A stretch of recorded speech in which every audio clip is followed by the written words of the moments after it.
Roxanne?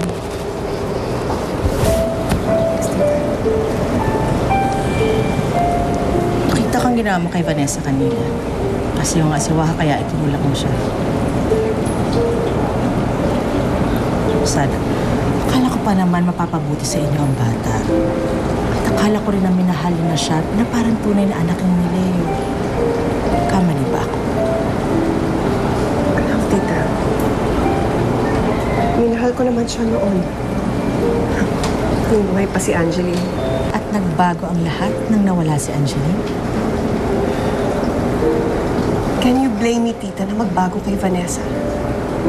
Lalo na ngayong nalaman ko na tunay pala siyang anak ni Zenny na pumatay sa anak ko. Alam mo, tita, kailangan ko lang naman si Vanessa dahil kailangan ko siyang tumistigo laban sa tunay niyang ina. At sa totoo lang, kapag natapos na ang kaso, kapag naipakulong ko na ang nanay niya, I don't want to have anything to do with her. Aalis siya dito. Palalayasin ko siya. Dahil ayoko siyang maging parte ng pamilya ko.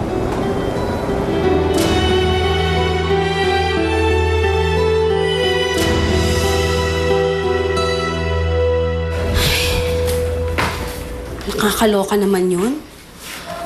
Ang aga-aga naman nung dating ng pulis dito.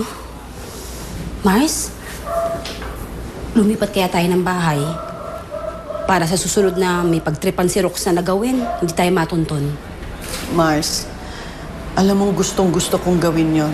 Magpakalayo-layo tayo. Pero alam naman natin na kahit na saan tayo magpunta, mahahanap at mahahanap pa rin tayo ng mga pulis. Eh kung, alam ko na, magpa-plastic surgery ka na lang. Yung sigurado ako hindi ka makikilala. Hindi pa patira natin dito, oh. Mars, ikaw talaga. Yan ang gusto ko sa'yo eh. Kasi nakakainis ni. Nay, ano po ba yung pinag-usapan ni Sir Leo? Ba't parang ang tagal na nag-usap dun sa loob ng presinto? Ang pinag-usapan lang namin yung tungkol sa kaso.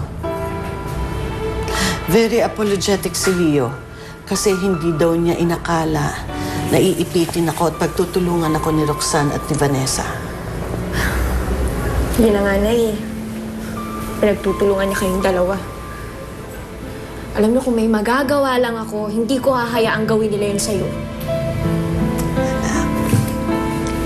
Anak, hayaan mo na sila. Basta alam natin na alam ng Diyos kung ano talaga ang nangyari. Alam niya kung ano talaga ang nasa puso ko, nasa isip ko. Alam niya na nagbagong isip ko. Alam niya na sa bandang huli, ginawa ko ang lahat para tulungan si Angeline. Okay. Huwag mo na isipin yan. Anak, pwede ba kitang mautusan sa tindahan? Bumili ka ng merienda natin at maiinom na malamig? Ha? Okay ka lang ba? Okay Hindi lang ba masama ang pakiramdam mo? Hindi ako na bibili. Kaya inis lang. Huwag na. Huwag na. Balik ako agad, Day. Soft Sige. drinks, ah. Sige, Ninang. Ang init eh.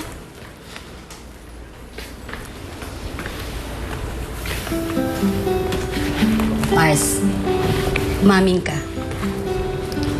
Meron kang gustong sabihin sa akin, no? Kaya mo pinaalis yung anak mo. Kasi ayaw mo marinig niya. Tama? Tama. Basang-basa talaga kita.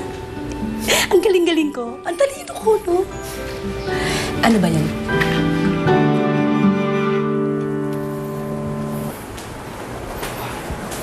Tumawag ako sa opisina kanina. Kanina ka para umalis. Saan ka ba nanggaling? May nilakad lang ako.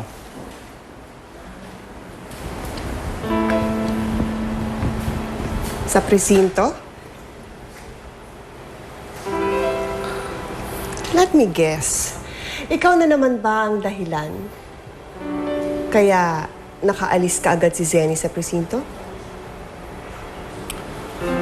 Roxanne, ano ka ba? Di ba napag-usapan na natin to? Tulad nung sinabi ko sa'yo at sinabi ko na rin kay Zenny, Gusto kong umusad na yung kaso. Hindi na ako makikialam, basta ipangako mo lang sa akin na hindi ka na rin makikialam. Katulad nung ginawa mo kanina. Pinadampot mo na lang bigla tong si Zenny. SOP ng mga pulis yun. At para malaman niya na may development ang kasong inapila ko laban sa kanya. Anong SOP? Hindi naman yun ang SOP ng mga inaapilang kaso eh. Ang sabihin mo, ginamit mo lang yung pinsan ko nakapwesto dun sa posisyon para takutin si Zenny. Sino ba kinakampihan mo? Ha? Si Zenny ba o ako? Wala naman akong kinakampihan sa inyong dalawa eh. Ang gusto ko lang, magpakatao ka naman sana na harapin yung kaso.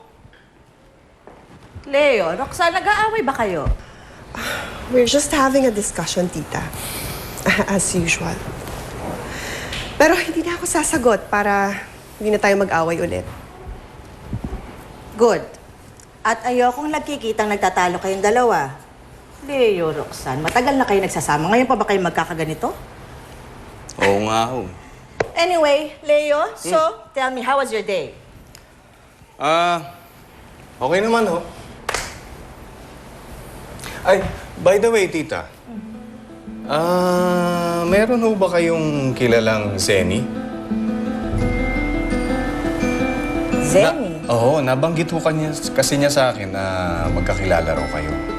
Yes, oo, magkakilala kami. May tinanong ba siya tungkol kay tita?